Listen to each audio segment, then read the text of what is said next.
नमस्कार। आज रविवार आहे आणि उद्या सोमवार आहे।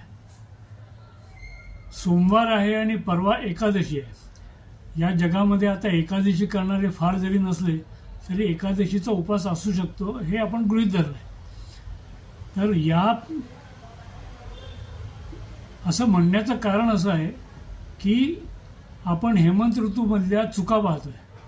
त्या हेमंत ऋतूतली महत्त्वाची चूक आणखी अशी एक आहे ती म्हणजे आपण कमी खाणं, ज्याला आम्ही आयुर्वेदामध्ये प्रमितासन म्हणतो। म्हणजे आपलं वजन कमी राहावं म्हणून खाणं किंवा कमी म्हणजे वाढूच नये म्हणून कमी खाणं, अशा प्रकारचे जे विचार करून लोक खातात त्या दृष्टीने हे प्रमितासन हे फार या काळामध्ये त्रास देणारा असा उपक्रम आहे।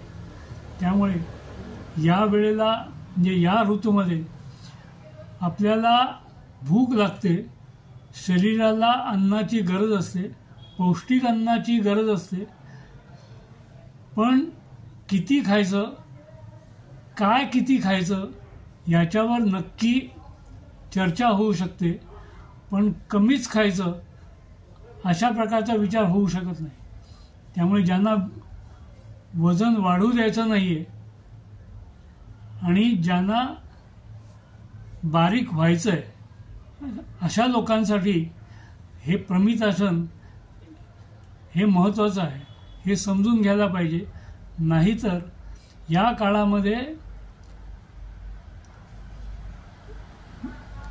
भूक जास्त आणि त्यामानाने कमी सकस अन्न खाल्ल्यामुळे एक प्रकारे शरीराची उपासमार होते आणि त्यामुळे वेगवेगळ्या आजारांना, वेगवेगळ्या छोट्या छोट्या आजारांना बळी पडण्याची अवस्था निर्माण होऊ शकते।